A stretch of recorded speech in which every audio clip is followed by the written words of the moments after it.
Hello, everyone. Welcome to Circling the Bases. My name is Chris Crawford. Thanks for joining us today.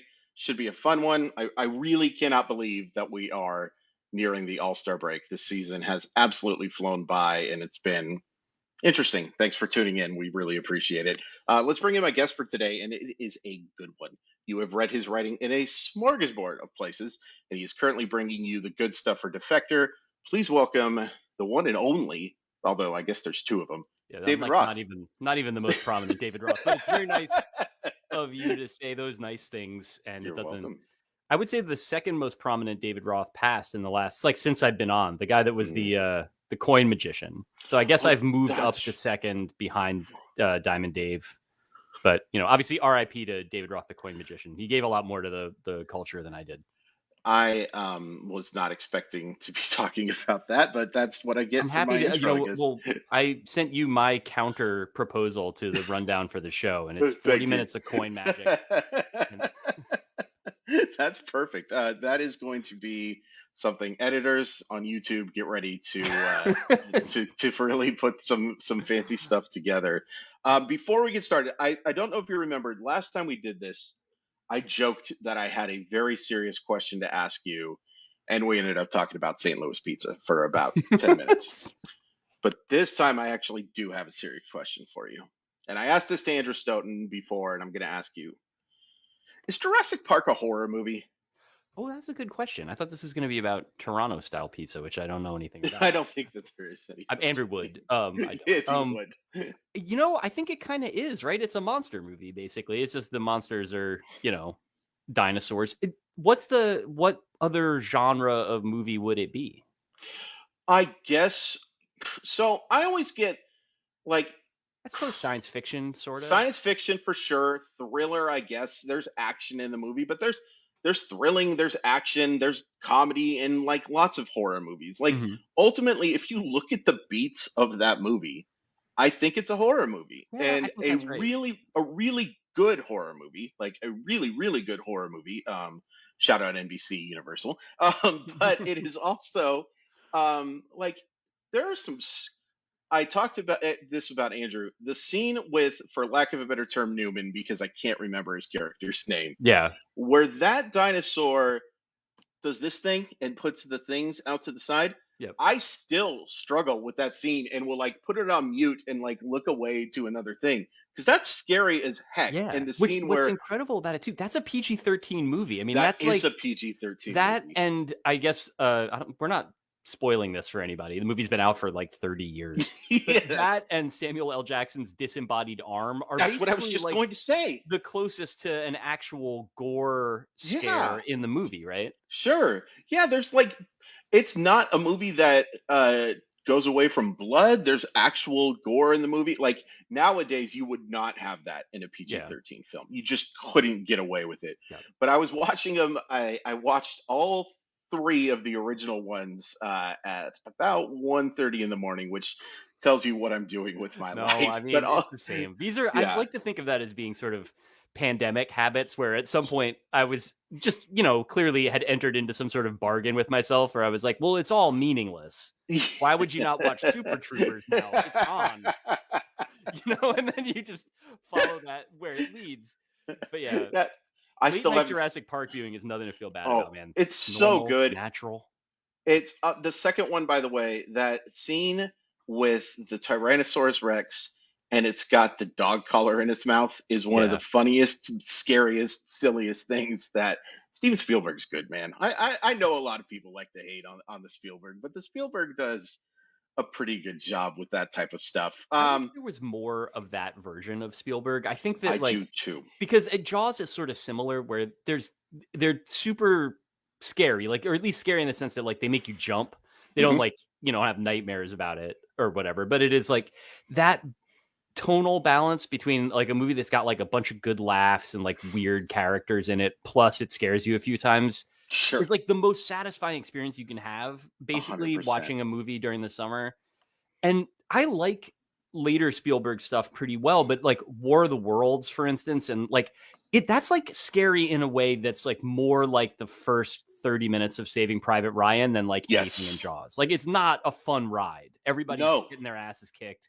It's really like you have no idea what's going on. It's scary. Yeah.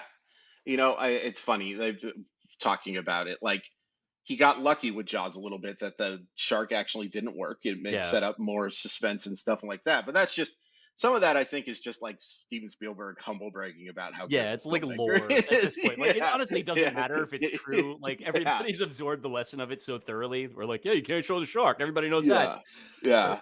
Yeah. Let me ask you an actual serious All right. question now. I want to talk to you about stick to sports. So yesterday, during our podcast, I gave kind of a plea a little bit to contacting people so that stuff like what happened in Highland Park isn't going to happen anymore. And most people were pretty supportive, but I heard from some other folks that reminded me that it was a fantasy baseball podcast. As someone who writes about sports and politics and the interweaving of them, can you kind of explain why sticking to sports is, or not sticking to sports, I guess you should say, is an important thing? Yeah, I mean, I just feel like the idea of, I mean, to me, that complaint, obviously I got a lot of like personal baggage with it, just given how it's like impacted my own professional life and all that. Right.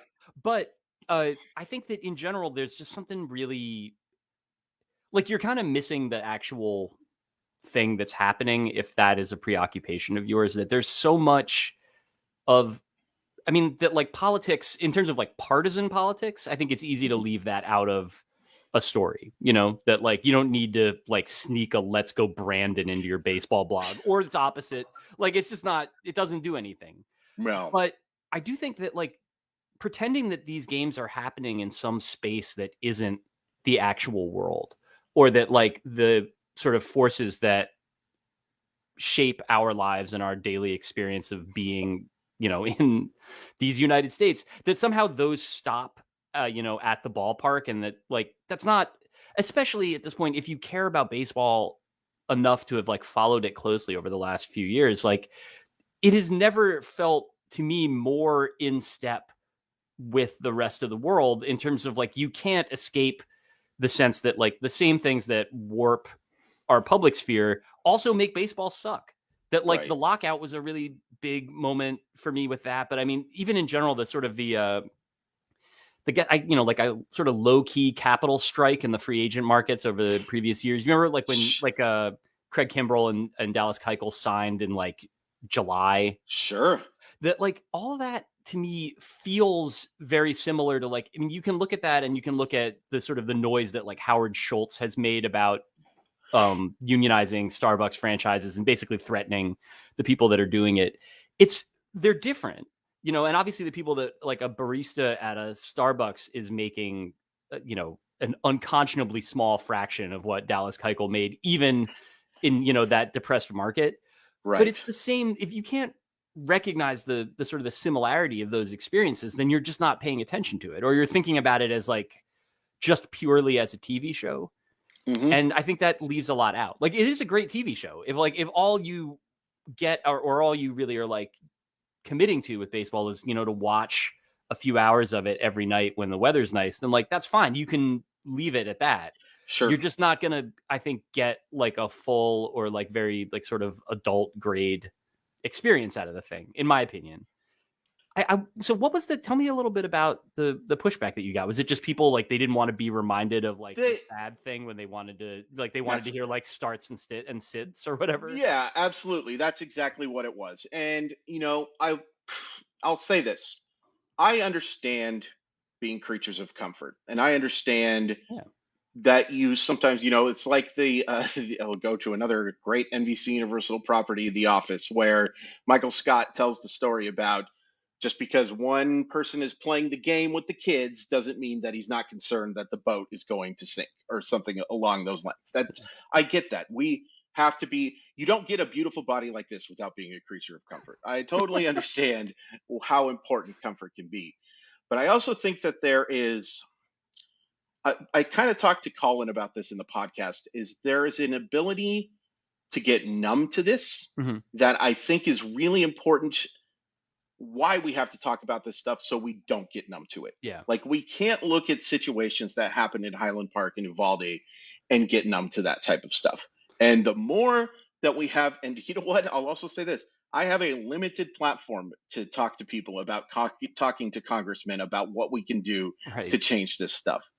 I'm going to use that platform if I can use it. And if I don't, I will have a guilty conscience in my mind. But it's mostly about the fact that I just don't want us to get numb to this conversation to where we don't bring it up because it becomes old hat. And I think sports or any movies or anything like that, any type of conversation you're having, even around pop culture, you have to talk about these things, even if they make you uncomfortable.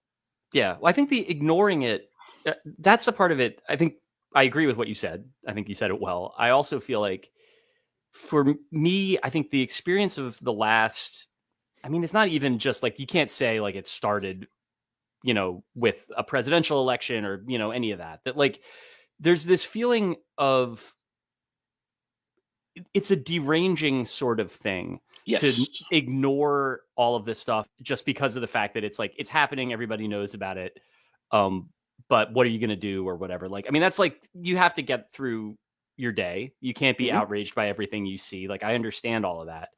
And yet I think the stuff that we tune out, like not even just for that basic, like sort of coping reason, but out of sort of politeness or out of, like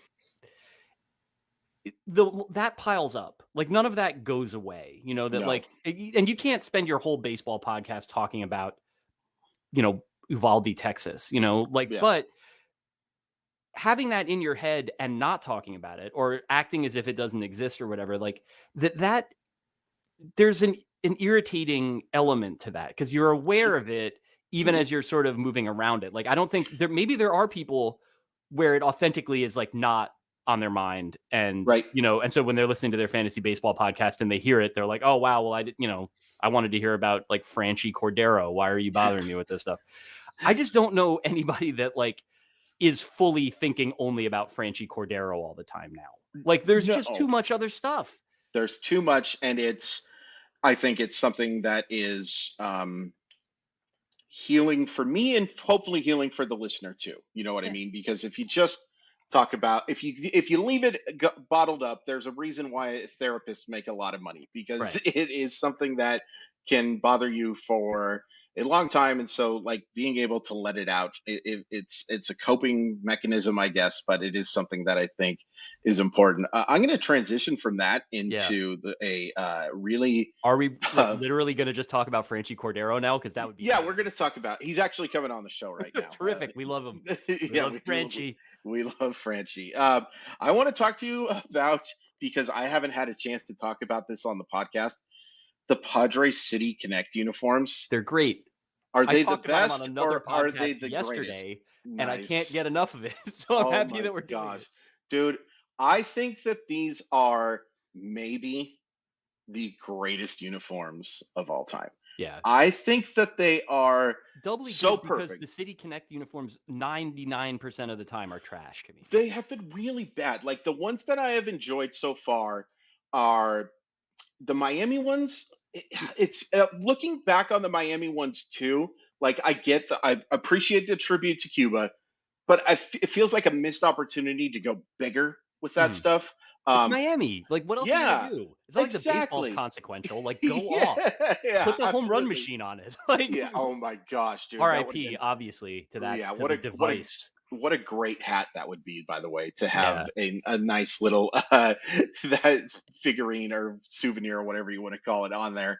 I like the Diamondbacks one just because I love those colors. As a Notre Dame sufferer, I have always had navy and blue as something that I have enjoyed, and I really liked the Washington, the ones invoking the cherry tree, the cherry blossoms. Mm-hmm. But I don't think they went big enough. And what I like about these San Diego uniforms is whether you like them, whether you hate them, or somehow are the one person, it's like the one person who hadn't decided in the 2020 election, the actual, I'm not sure which way I'm leaning. I need to know more. Yeah, I need to know more about these candidates. Whether any of those spots, the one thing you cannot deny is that they didn't go big enough. They went hard as hell. Yep. You can't go bigger than this. A point that, it was the Batting Around podcast I was on yesterday. Love their work. Lauren, one of the co-hosts, made the point that it makes more sense visually if you think about it as a Tijuana jersey and not as a San Diego jersey. For sure. But that's also great. Like, that's what you want. Like, anything that sort of enfolds because that, San Diego, like, the most interesting parts of San Diego are Tijuana. Like, it is that culturally, like, anything that actually ropes that in, as opposed to just like taking the colors of the state flag and just being like, all right, done, like, and running it out there, like, good for them. Yeah. Padres are a weird organization, man. I keep thinking that they've figured some stuff out, and they really kind of haven't. Like, there's still a lot of stuff there that doesn't work at all. But if the uniform is any indication, like, things are looking up for them. It's I really hope that we get the juxtaposition of spicy brown and those uniforms, like, on back-to-back days, just to, like, give you a full appreciation of the color spectrum. I think also, the taco colorway is really much missed. The other thing I think about those uniforms, the Ortega seasoning packet on some ground beef. That's the look for the whole franchise right there. I do think we appreciate these uniforms a little bit because of our age too. Like, that they invoke the 1990s. Like, I'm sure you can remember that, and the color only involves it a little bit. Remember how big the Charlotte Hornet uniforms were when they first got, like, they were the biggest thing in the entire for the world. San Jose Sharks, that, like, it was just teal ran, like, during like the first Bill Clinton term, like, America was effectively like, teal was the one point of national consensus that existed. Everybody thought 100%. And that's why those uniforms, for those watching on the podcast, those uniforms were so popular when they first came out. Those teal Griffey, I mean, everybody wanted that thing, and everybody wanted that hat. But it just, like, they make me want to go to Bayside High so much. And for me to, like, just declare my love for Kelly Kapowski and let her know that everything is going to be okay. More City Connect jerseys should aspire to be the Peach Pit jersey. That's like, go for that look. Or not the Peach Pit, the Max. It was the Max at Bayside, yes. I'll put you on the spot before we move on. What team's City Connect uniforms are you most looking forward to next? I mean, the ones this was actually another thing that we talked about on the podcast. Nice. Today, so I should have a better answer for it. I'm curious, like, how, like, which team will get weird. That, like, because a lot of teams do use the state flag colors, and those are generally kind of dull. Yeah. But I think that there's, and I think there's also, like, a tendency to, whatever, chase trends and stuff like that. Like, I'm not expecting great things from the Mets. Because, like, weirdly, like, New York as a, like, aesthetically, sports wise, this is a pretty low ebb. Like the Brooklyn Nets, and it's just, like, it's all kind of dull. Mm-hmm. I would like to see a team that had, like, kind of a glorious, like, disco era uniform that, like, I think the Phillies could do something really cool, embracing, like, the powder blue and burgundy sort of. I guess they do sometimes wear those as a throwback, but I think of that as being, like, part of, especially, for any of these teams where the best years are some decades in the past, like, obviously respect to the Phillies for 2008, but, like, people would rather think about Mike Schmidt, probably. Like, if the Orioles got like real orange, but they're just going to do something with the Maryland flag, I'm assuming. I don't know. What is your answer on this? Like, I don't know what to expect, because I wouldn't have guessed the Padres would have the best one either, but they really hit that one out of the park. So baseball in there. I think Toronto's going to be pretty cool. Yep. I would imagine that they're going to, like, I can see just, like, a big, like, do you remember that Magic Johnson shirt from, like, the 90s where it was just his picture and it was a bunch of, like, the McDonald Cup style basically around him and stuff like that? I imagine that they'll do something where it's just Drake on the uniform, and they'll just have some, like, music notes or something like that. Kind of airbrushed looking, like, it's like maybe you got it at the state fair, but, like, also maybe everyone on the team is wearing it. I am morbidly I'm glad curious. You said Drake. When you were doing that, I was like, is this going to be like a Kelly Gruber joke? How's he going to land this? Joke, by the way. No, I don't joke about things like that. No. I'm morbidly curious to see how bad the Yankees ones are going to be. Yeah. Because They I imagine obviously hate doing it. They don't want to I, participate in that I at all. imagine what my guess is they'll be navy blue and white instead of white and navy blue. Like Yep. you'll have just something along those lines where they just, because there's just no way in heck that they're going to have fun. There's no way. Seattle will be interesting because Seattle is so much better at PR than it being a baseball team Yeah. outside of that Kevin Mather thing. You know, we won't talk Right. about that. But Not but universally good at PR, but every now and then yeah, they get it right. every now and then they get it right. But yeah, I'll be really curious to see what Seattle does because I imagine they host the All-Star game next year, and I imagine that they'll do something kind of flashy for that. That's my guess, is that they'll come out with those uniforms right around then. By the way, real quick, the Angels ones. Do you like the Angels ones? I don't know if I've seen the Angels ones. Let me look. Okay, those. so I know this is amateur night to be booping around on here, but I'm doing it anyway because I'm curious. That's okay. That's what podcasts are for, is for the ability for our host to take a look at them. I like them. I think those there's are kind cool. of Yes, I have seen these. I think those are nice. Yeah, I think it's a nice combination of classic and bringing it forward as well. Yeah, Like, it's and also I one of think those ones that kind of looks like it could. I mean, the Angels as a franchise didn't exist, at a time when they would have had like they're not honoring like the uniforms they wore during the 1946 season because that didn't happen for them. Right. But it looks like if that had existed, that's kind of like how it looks. I think that's cool. Yeah, absolutely.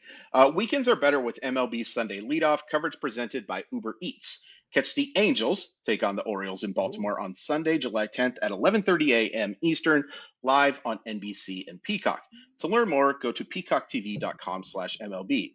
And if you want a chance to win $25,000 on the game, download the NBC Sports Predictor app powered by PointsBet and enter Sunday's free Grand Slam Pick'em contest. We actually had somebody win that 25,000 not too long ago, and it is extremely difficult to do, but we've proven that it is not impossible. David, give it a shot, and I'll let you know. I already have that earmarked for what I'm going to use those $25,000 for. You can't see it because the camera doesn't have it. There's a crack in the paint on the ceiling right above me. I don't know if it would cost $25,000 to fix, but I would like to get it fixed because it makes me a little nervous. This is where I go on my podcasts. So, did you watch King of the Hill? Not enough to probably get all the references, but yes. There's a very long King of the Hill thing about mold and what a scam that the mold people are. Just be careful. Don't because then he'll get you. That's how they get you, is that you have a paint crack and then they test for mold and then you're out of your house for like a month and a half. My parents had that recently with asbestos in the basement. Which is the sort of thing that is great to learn about when you're in your early middle age and you spend your entire middle school and high school years like playing video games and watching TV and down there. Yeah, that's it's also how the Baltimore Orioles came to exist, is through asbestos, basically from Peter Angelos. I saw those commercials all of the time, and I was always wondering why they were advertised to me, because it's not I guess it could be anywhere, but I always felt like this is something for someone else. But good for no, not good for him. Let's talk about a team you just brought up, because it is a team that is near and dear to your heart. The Mets, baby. We love the Mets. We love the Mets, and they have been quite good this year. It's a little scary. At exactly the moment that I am talking to people about how they're actually good. So this is trying my faith a little bit. But exactly the halfway point, 50-31, a 59 plus run differential, which suggests that it has not just been good fortune. The concern here is that the Atlanta Braves are a very good baseball team. Miami Marlins are kind of coming up a little bit. They've won 6 straight. This was looking like kind of a runaway for the division, but like, I'll just ask you this, as a person who is rooted for the team, are you optimistic or are you dreading what's coming? So, as someone who has rooted for the team for a long time, optimistic is not like necessarily in my vocabulary where they're concerned, but I will say that like this feels different. I think if we had this conversation last year around this time, the Mets would have had not quite as good a record, but they would have had a bigger lead in the division, and they would have had a very good record. And I, at no point last year did I think they were actually that good. Right. It didn't mean that I thought that they would fall apart the way that they did. But I remember talking to a friend about it at the time, around the period where I was getting ready to go, on vacation, and I was going to not be seeing their games. And I was like, if this is when they fall apart, this is when they fall apart. It's been fun for me. I know they're not there yet, and that's that. And like, I think I was kind of whistling past the graveyard with that one. Like, it sucked. Like, I hated it when they fell apart the way that they did. And they had a very, the stuff that they haven't done yet this year, which is make the moves that they need to make to patch the holes that they, like every other non-Dodgers, non-Yankees organization have. Like, they haven't done that yet. I feel better about their capacity to make those moves because they had an actual proper offseason and they got more or less everything right. It feels like during it.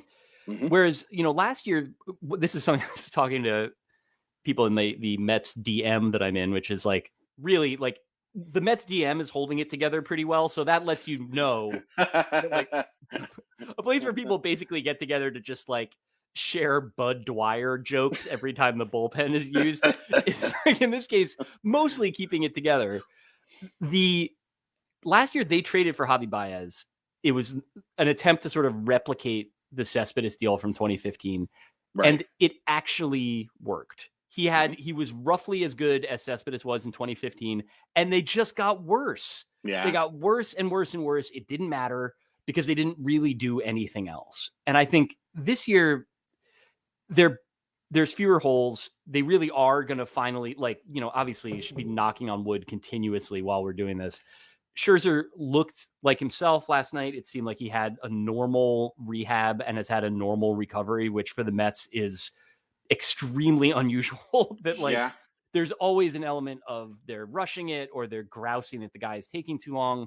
And that was all previous administration. That was just how they handled everything.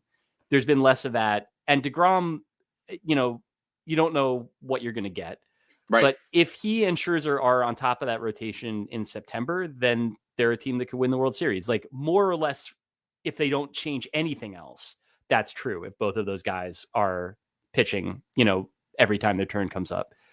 What I'm interested in seeing with them now, and I think just this is the part where, it's like kind of a beat thing for me to talk about how, like, pessimistic and sad and upset I am all the time with them. It's not dishonest. I'm just aware that I've done it a lot. Sure. But it's not a lie.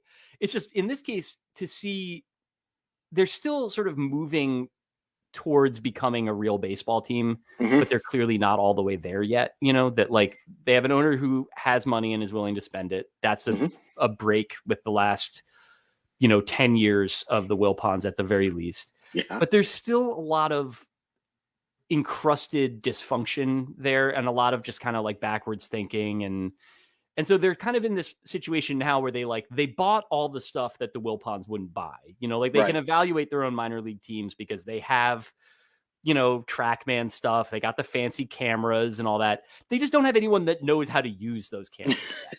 They haven't gotten to the part where they're hiring those guys. And Billy Epler, when they hired him, it's not an inspiring thing, especially because every body that could have been hired made clear that they didn't want the job.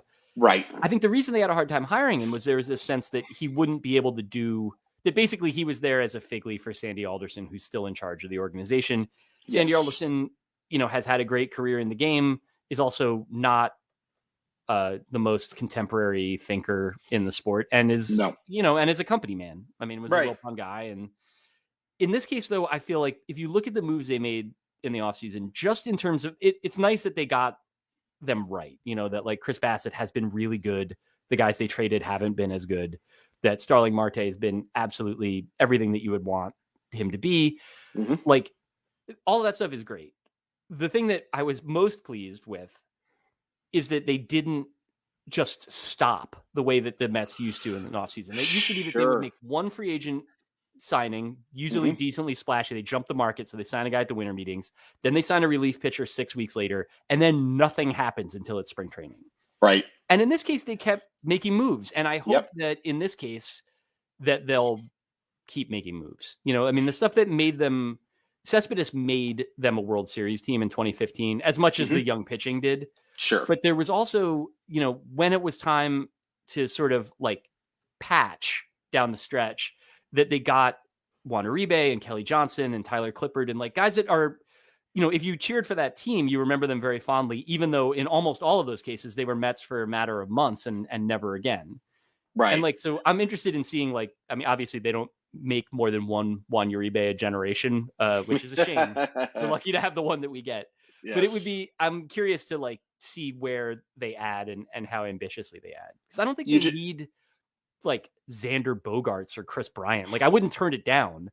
But if they just like identify a weak spot and shore it up, or if they call up Francisco Alvarez if he's ready, then they're a really, really good team, I think. You brought up in what your perspective is on this. I know you don't watch them all the time, but you do watch a lot of baseball. Yeah. I'm so deep in my own neurosis with this team that I feel like I'm just unpacking psychic baggage as I talk about it. I don't know to what extent this is correct. Did any of that sound reasonable to you? Yes. 100%, especially the talk about keeping going after Scherzer and after Marte. And maybe a couple of those moves might have happened before. Who the heck knows how time works anymore anyway. But like adding Mark Canha and adding Eduardo Escobar. And, Canha's been good. Escobar has been kind of so-so. But like those are good depth moves. Those are the type of moves that a real contender makes, knowing that if they don't work out, you can go and make moves in near the deadline to go get these guys. And even if you're not trading Francisco Alvarez and you're not trading Brett Beatty, which I imagine they're not, and even Ronnie Mauricio, that's a tough give up as well, and Alex Ramirez. But these names I'm talking about, they have a deep farm system. They can go out and address the needs that they want. I'm glad you brought up Francisco Alvarez, because this guy just got promoted. Covered on the local news here, man. I saw like his highlights from AAA on like just the night news on like Channel 5 last night, which was crazy. I saw he went 1 for 3 with a walk, because that's my job, is to know that he went 1 for 3. I don't know what my excuse is. Why I was watching basic network news at the end of the evening, like I'm 85 years old. I don't know, but you just you had watched everything you could watch on Peacock, and you needed to watch something else for just a second. I wanted to know, like, did anything in New York City catch on fire? Well, yeah.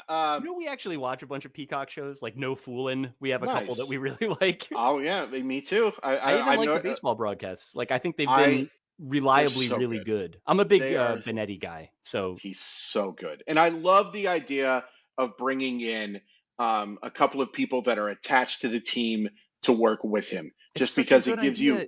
It's such a great idea. I also really liked the broadcast with no broadcasters that they did last week. I thought that was a lot of fun.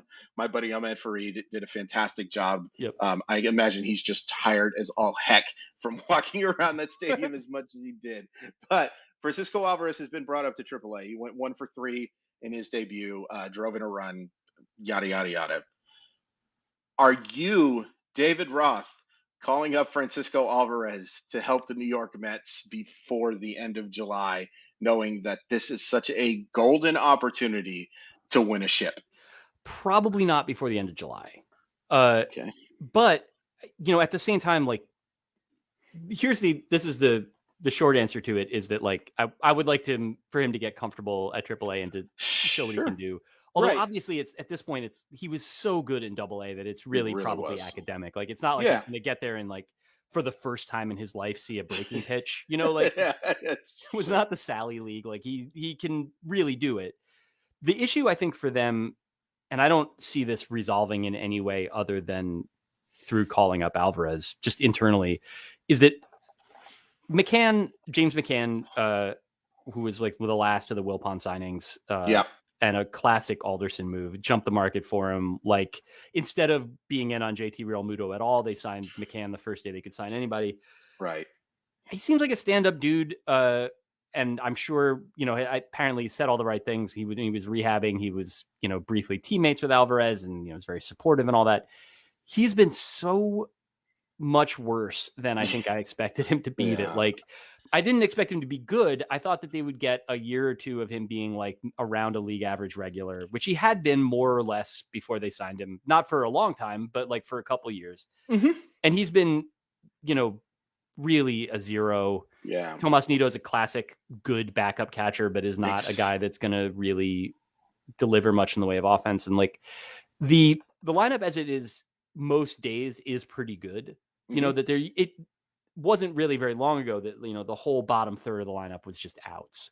Sure. But catcher spot has been a zero. DH has been not what you want. And I feel bad about this. I mean, I've always enjoyed watching Dom Smith. I don't think it's happening for him. No. And so but those are positions where catcher, maybe that's a problem you can solve with a call up if, the team is willing to take that step. I hope, eventually I would hope they would. Like, I would hope that by the end of the season, that unless something really bad happens at AAA, I would hope that Alvarez would be the catcher. And for DH, it's like, that can't be that hard to improve. I mean, just like a marginal improvement there would help a lot.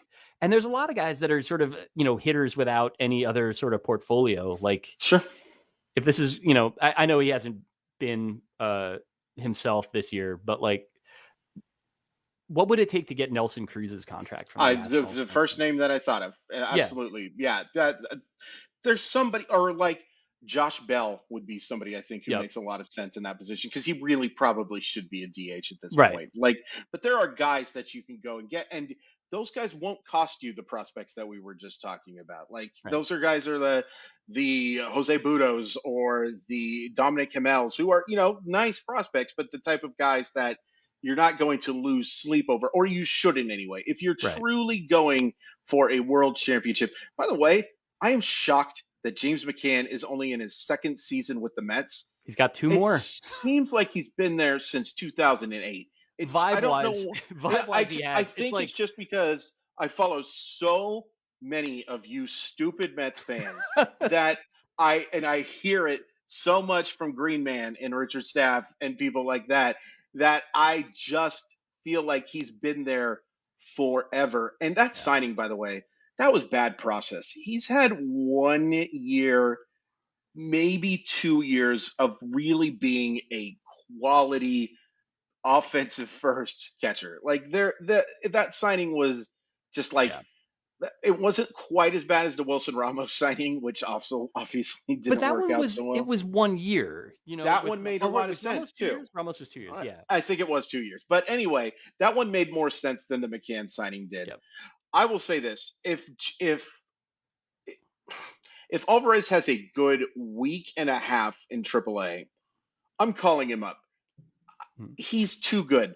There is too much of an opportunity here at a position that's a position of need, and his ability to make hard contact and hit for power is a pretty solid approach at the plate. There's some swing and miss there. There's some swing and miss from everybody. It's baseball in 2020. 1 years old, And that's the thing too. If it doesn't work out, flippin' well. Yeah. Send him down to AAA, and you know what? You gave it a shot.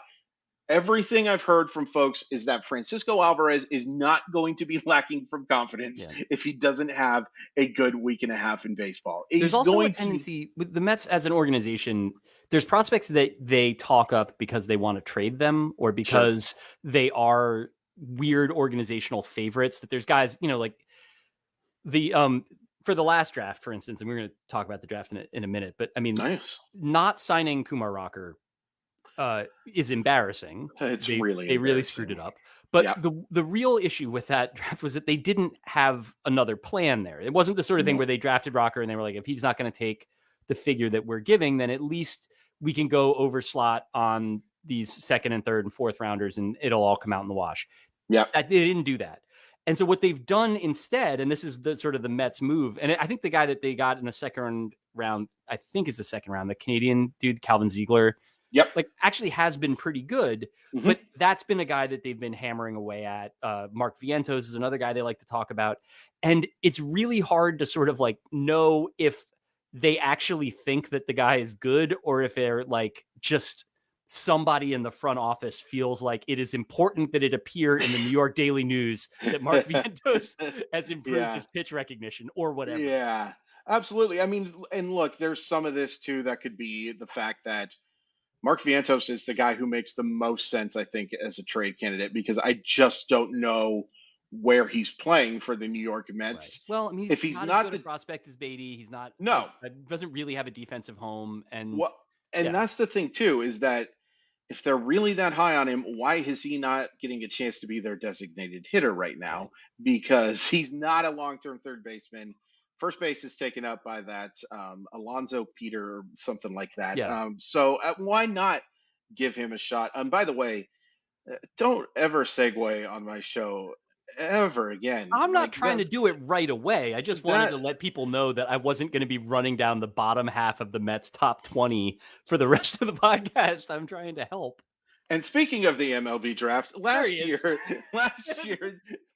David and I did a draft of our favorite names from that draft. And I have to be honest with you, David, this year's class is pretty disappointing, especially compared to last year where we had some really, really good ones. But we're going to draft our favorite names.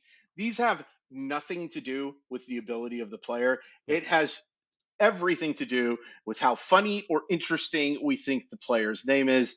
Mr. Roth, I will give you the first pick. So I think that, that's what the part I wanted to sort of clarify with this is that, like, I'm not anywhere near having an opinion on anybody in this draft. Like, I can't. Eventually, I will read like 3 stories about it at Baseball Prospectus and form opinions based on that. Sure. So reading through it, it made me wonder if like name ways began to change at some point, and that like maybe we're left behind, Chris. Maybe we're men out of time. Maybe we are.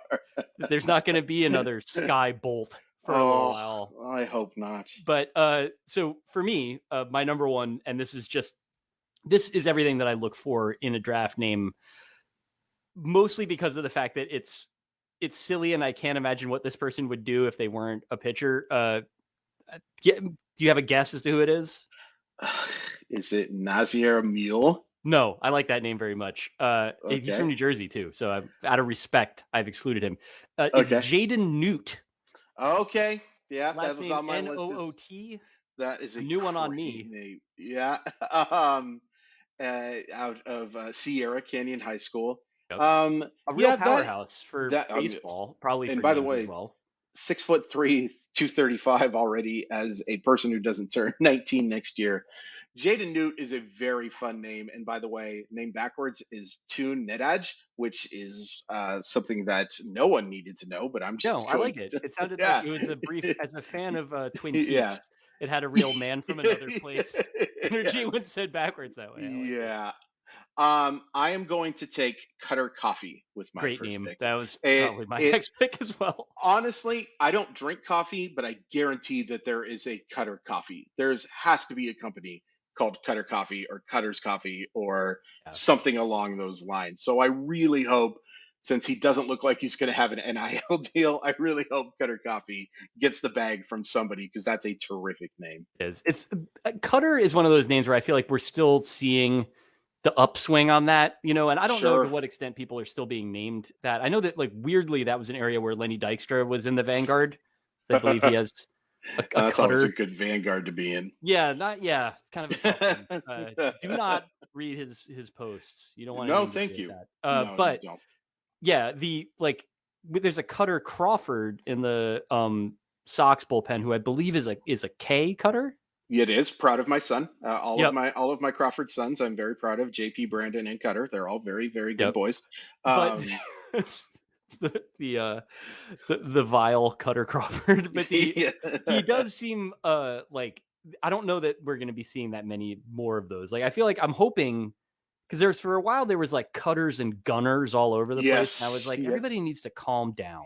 Your kid doesn't need to. It's not important that they like have some sort of like implied violence in their name. Like, you can just give them a normal name. Like my second pick, who's Ike Irish of Orchard Lake St. Mary's of Michigan. That's a good one. A little bit lower on the list here, but it's one of those names that has kind of a throwbacky Dick Tracy type feel to it. 100%. Yeah, that guy is a gum. Ike Irish and Packy Naughton have definitely Yes. solved a crime together at some point in their life. There's no Buddy question. Boshers. Yes. It's a whole type of name there. Like somebody that sounds like a detective who sleeps in his office. I'll say this as well. There are a few names in this class that I'm trying to think of the PG way to say this. The dog name and street name thing would go Yes. together for a few of these names in this class. I will say that there are quite a few of them that have that feel to it. I was going to take Nazir Mule with my You should. It's a great second pick. name. I'm going to skip him and I'm going to go with Eli Jersenbeck. And I just have to ask you, what does, in your opinion, Eli Jersenbeck, what is his career if he's not a baseball player?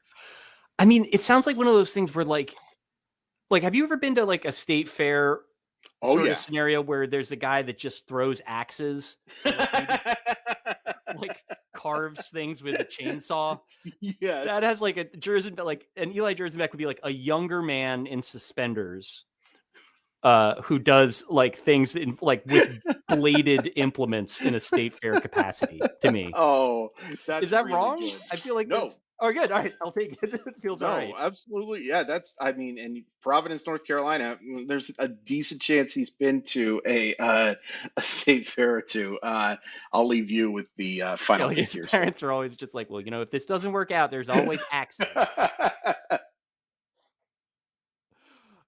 So another name that is similar to that, which I had flagged in here, a name that like it's a completely wild name for a person to have, but it's also like sort of mostly because of the fact it's not like, you know, things I haven't seen before. I've met an Orion.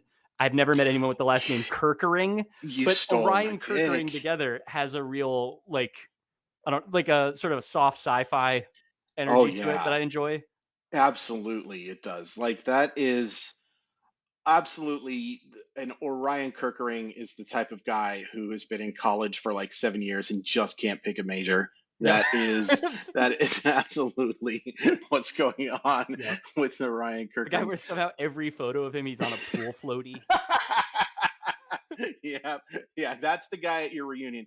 What's Orion Kirkering up to? Dude, nobody can find him. Actually, I heard he was a lawyer, but then another guy told me that. Speaking of lawyers, I just found out the other day while talking to our mutual friend Eric Nussbaum that the guy who plays Spider in School of Rock is now an attorney, and really?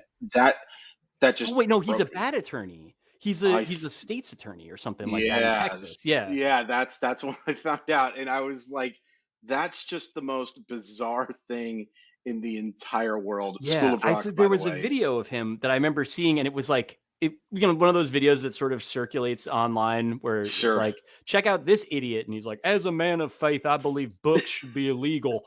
And then like someone in the replies was like, yo, that's Spider from School of Rock. Which is really jarring, like not what you want necessarily. Very jarring. By the way, that movie still holds up. Yes, very, very well. I feel like everybody has reappraised the broader Mike White oeuvre and come to appreciate it more. School of Rock is a Mike White movie. Like it's like the nicest of the Mike White movies by a damn sight, but it is very much, it's funny in the same ways, and yet also like it's proof that he can be a nice boy if somebody else is directing his stuff. Absolutely. One of the names I was strongly considering for this last pick is Gavin Van Kempen, who absolutely earned his inheritance by being nice to grandfather. There is no doubt that Gavin Van Kempen has a trust fund that is going to really pay off. He has won a kiss from daddy. Yes, I am going to go with my final pick, and it's just a personal thing. I'm going to go with Eric Snow because he was the backup point guard to Gary Payton while that team still existed. Thanks a lot, everybody. But Eric Pookie Snow was the backup point guard for that team. But I just have to pick him. He had a great career for a guy that I never saw make a shot from even 15 feet away from the basket. I don't know if there would be a worse player for today's NBA. Absolutely not. Eric Snow. Spacing killer. Him and what if you had Russell Westbrook's shooting range, but not Russell Westbrook's athleticism? Him and there was this point guard for North Carolina. Do you remember Ed Cota by any Very chance? well. Yes, he was Yeah, one of my favorite types of college basketball guards in the sense that he was completely square. he Like he looked like all the guys from Pitt were like that too. Oh, so when I think of square guys, the first person I think of is Khalid Al-Amin, Yes, who a is legend. somebody. Yes, unfortunately, him and Rip Hamilton destroyed my Huskies in Yep. A basketball game that I don't like to talk We about. don't talk But we don't talk about Bruno, and we don't talk about Khalid El-Amin Khalid. had a surprisingly good NBA career for a guy that I think of as being the exact same size and shape as Phife Dawg from Tribe Called Quest.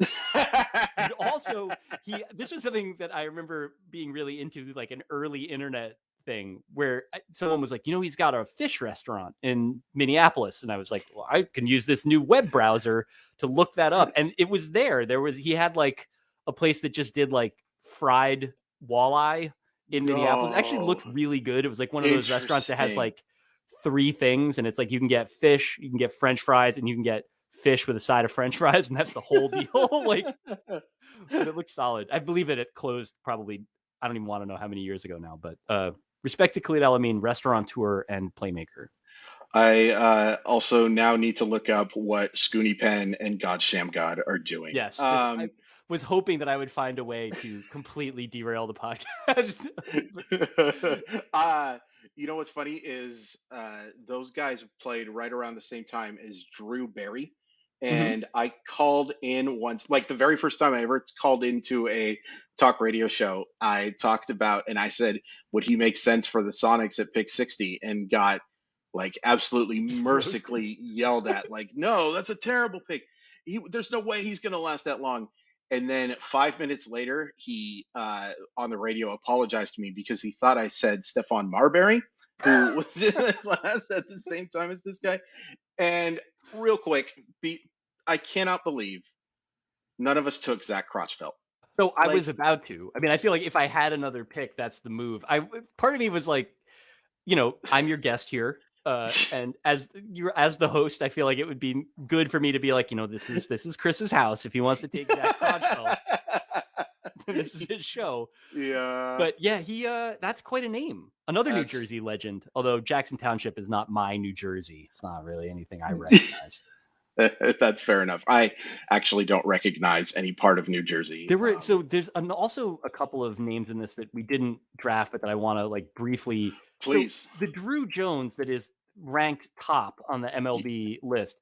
Oh yeah, that's the son of Andrew Jones. That is the son of Andrew Jones. We are going to die someday. Yeah, that's the top 2 players on this draft class, in my personal opinion. Oh no, that's Matt Holliday's kid. That's Matt Holliday's son, and that's Andrew Jones, and that is Andrew Jones' son. Like that, when Mike Cameron's son became a prospect, I didn't think that I could feel any older. Yep. But seeing Matt Holliday, who I remember being a great player just a couple of years ago. I swear it was just a couple of years ago. It couldn't have been not even going to look that up.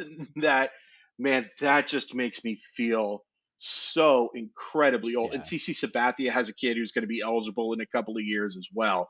But yeah, the top 2 players are Drew Jones and Jackson Holliday, and they are sons of guys who are all-stars in I was also glad century. to see that there's another catch-and-ass Susac in the top 15.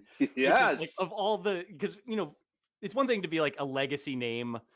Like Andrew Susac has had, whatever, he's probably going to get a pension of some kind. Like he's played in a bunch of major league seasons. As far as I know, he might even still be active.